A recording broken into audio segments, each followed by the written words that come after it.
Assalamualaikum warahmatullahi wabarakatuh. Apa kabar nih teman-teman semuanya, pejuang sekolah kedinasan tahun 2023? Kami doakan teman-teman semua dalam keadaan sehat. Bagi yang sedang menimba ilmu, terus semangat untuk menimba ilmunya. Bagi yang sedang istirahat di rumah, terus bergerak dan belajar agar terus bisa menggapai cita-cita di masa yang akan datang. Baik teman-teman, hari ini kembali kita bersama channel Penmas Plus akan mereview mengenai syarat lengkap mencoba IPDN 2023. IPDN tentunya teman-teman sudah tahu ya, Institut Pemerintahan Dalam Negeri di bawah Kementerian Dalam Negeri teman-teman. Teman-teman, bagi yang belum subscribe channel Penmas Plus, langsung saja ditunaikan subscribe-nya agar teman-teman tidak ketinggalan video-video yang akan kita tayangkan di kemudian hari. Teman-teman, mengenai syarat yang kita review hari ini berdasarkan informasi dari surat IPDN tahun 2022 atau tahun sebelumnya. Jadi, teman-teman nanti disesuaikan saja informasinya. Biasanya setiap tahun itu mengenai syarat tidak ada perubahan. Kalaupun ada perubahan, hanya sedikit-sedikit saja. Oke, baik teman-teman, langsung saja kita mulai review mengenai syarat lengkap mencoba IPDN tahun 2023. Yuk, kita gaskan. Pertama, teman-teman, syarat masuk IPDN itu ada beberapa ya. Ada syarat umumnya, kemudian juga ada syarat khususnya. Untuk syarat umum, teman-teman tentunya sudah tahu lah ya. Ada 3 ini biasanya. Yang pertama, warga negara Indonesia, teman-teman. Jadi kalau teman-teman warga negara asing, maka tidak bisa. Atau teman-teman berkewarganegaraan ganda juga teman-teman tidak bisa. Harus warga negara Indonesia. Kemudian yang kedua, usia peserta seleksi minimal 16 tahun dan maksimal 21 tahun pada tanggal 1 Agustus 2023. Jadi, bagi teman-teman yang di bawah 16 tahun, misalnya 15 tahun setengah, nggak bisa teman-teman. Begitu juga bagi teman-teman yang usianya lebih 21 tahun. Ya, misalnya teman-teman usianya 21,5 misalnya, nggak bisa. Jadi patokannya teman-teman di tanggal 1 Agustus 2023 itu. Jika teman-teman misalnya tanggal lahirnya di tanggal 30 Juli 2023 sudah memasuki 21 tahun, maka teman-teman nggak bisa. Tapi jika teman-teman lahirnya itu di tanggal atau ulang tahunnya di tanggal 2 Agustus 2023, kemudian di tanggal itu teman-teman usia 21 tahun, teman-teman bisa. Karena patokannya tanggal 1 Agustus, ya. Kemudian yang ketiga, teman-teman, tinggi badan bagi pria 160, bagi wanita 155 cm, ya. Bagi teman-teman yang kurang nih tingginya, saya sarankan jangan mencoba. Kenapa? Tahun sebelumnya saya memiliki seorang siswa ya perempuan. Tingginya kurang dari 155. Nilainya waktu itu adalah nilai yang tertinggi seprovinsinya waktu itu. Jadi walaupun nilai SKD-nya, seleksi kompetensi dasar tertinggi, tapi tinggi badannya tidak mencukupi, dia gagal juga teman-teman. Ya, untuk seleksi nanti kita bahas ya, seleksi masuk IPDN itu apa-apa saja. Yang jelas biasanya setelah administrasi, kemudian SKD. Setelah SKD barulah kesehatan. Dan di kesehatan inilah dia diukur nanti tinggi badannya. Walaupun teman-teman nilainya tinggi di SKD, administrasinya lulus, tapi tinggi badan teman-teman tidak mencukupi, maka teman-teman dinyatakan gagal juga. Maka baiknya sebelum teman-teman mencoba, upayakan teman-teman check up dulu atau medical check up dulu. Supaya apa? Supaya teman-teman tidak rasa nanti, panitia nggak fair nih, begitu. Panitia nggak bagus nih. Masa cuman setengah senti saja kurangnya, udah gagal, kan gitu. Nah, jadi hal-hal yang seperti itu, supaya tidak terjadi, maka teman-teman upayakan check up dulu sebelum mencoba, atau sebelum memutuskan IPDN adalah tujuan teman-teman tahun ini. Baik, kita lanjut ya. Teman-teman, ini setelah persyaratan umum tadi, ada namanya persyaratan administrasi. Ini termasuk persyaratan umum juga, teman-teman. Yang pertama ya, nilai rata-rata ijazahnya minimal 70,00, teman-teman. Nilai rata-rata ijazah ini bagi teman-teman yang sudah lulus, ya, yang sudah lulus 2020 sampai 2022, ya. Kemudian, mohon maaf, di atas ini ada disampaikan bahwa berijazah paling rendah sekolah menengah atas atau madrasah aliyah, termasuk lulusan paket C bagi lulusan tahun 2020 sampai 2022, ketentuannya sebagai berikut, ya. Jadi, kalau teman-teman lulusan SMK, teman-teman nggak bisa mencoba, ya. Hanya yang lulusan SMA, madrasah aliyah, dan lulusan paket C. Untuk ketentuannya yang tadi ya, nilai rata-rata minimal 70. Kemudian KTP-nya berusia 17 tahun bagi yang sudah ada KTP. Kalau belum ada KTP, maka teman-teman nanti melampirkan kartu keluarga.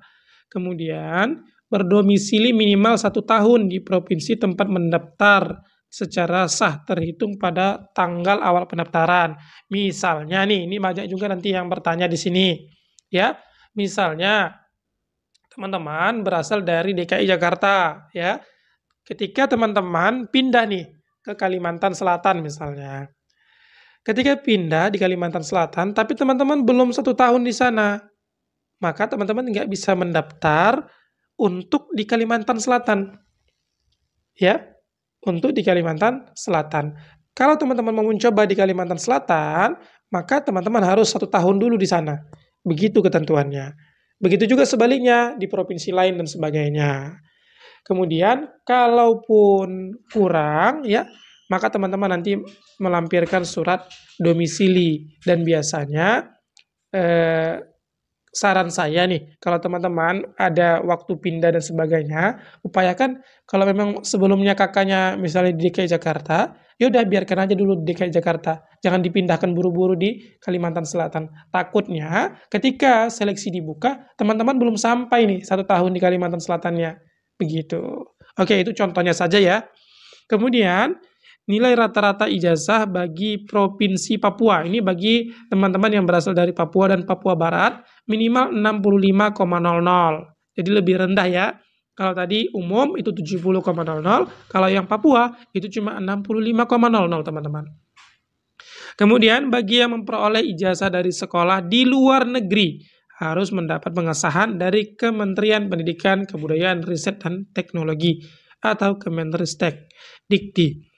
Jadi ya teman-teman, bagi yang kuliahnya di luar Indonesia, misalnya di Malaysia, Singapura, Australia, Amerika, dan sebagainya, maka teman-teman harus mendapatkan pengesahan ijazahnya.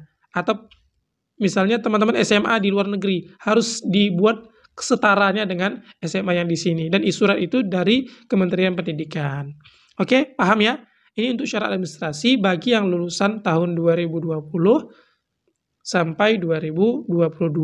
Sedangkan untuk yang 2023 atau lulusan tahun 2023, maka ya mereka wajib pertama nih, surat keterangan kelas 12 SMA, MA, atau paket C yang ditandatangani kepala sekolah.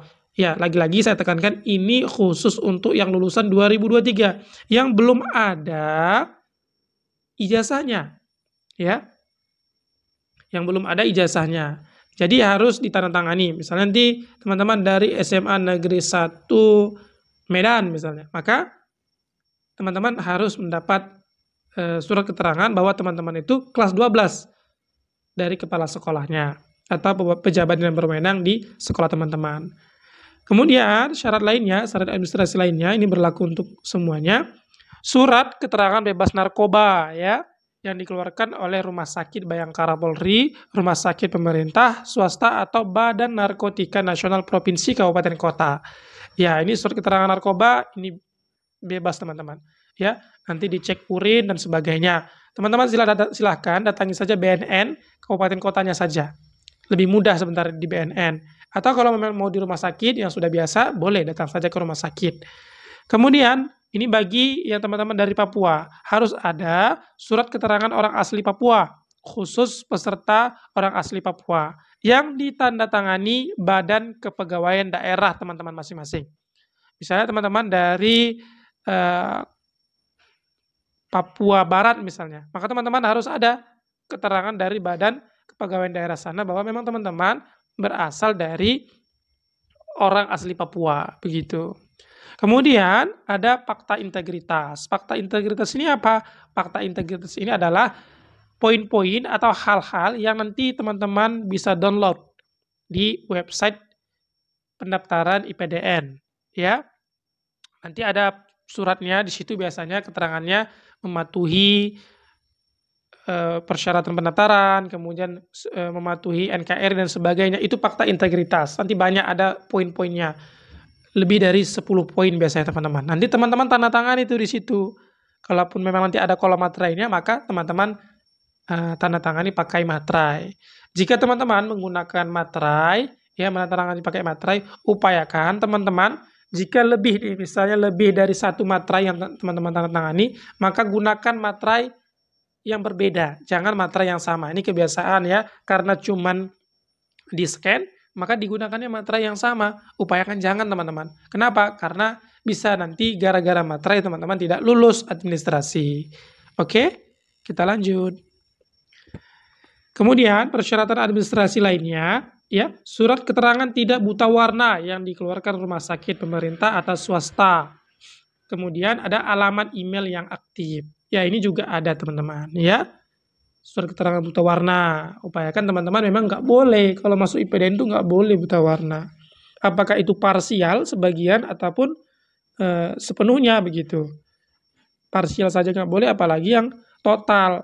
Kemudian, pas foto berwarna ukuran 4x6 dengan menghadap ke depan dan tidak memakai kacamata, serta mengenakan kemeja lengan panjang berwarna putih polos dengan latar belakang merah. Ukurannya jangan lupa teman-teman 4x6 ya, menghadap ke depan, jangan menghadap ke samping. Kemudian tidak memakai kacamata. IPDN salah satu dari sekian sekolah kedinasan yang tidak boleh pakai kacamata untuk prajanya. Kemudian mengenakan kemeja lengan panjang berwarna putih, jangan berwarna abu-abu, apalagi kotak-kotak. Kemudian ya berlatar belakang merah. Ini latar belakang ini biasanya menjadi syarat administrasi juga. Kalau teman-teman buat warna biru, maka teman-teman gagal lulus administrasinya. Gara-gara latar belakang saja, makanya harus diperhatikan. Kita lanjut. Nih, tadi sudah kita bahas persyaratan umumnya, ada juga persyaratan administrasinya di persyaratan umum. Kemudian kita bahas mengenai persyaratan khususnya, teman-teman. Ya.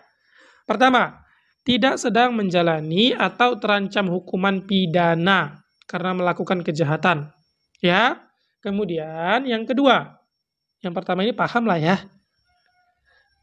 Tidak menjalani atau terancam hukuman pidana. Ini biasanya teman-teman diwajibkan melampirkan surat keterangan catatan kepolisian yang dikeluarkan oleh Polsek atau Polres atau Polda teman-teman di provinsi atau di kabupaten kota masing-masing.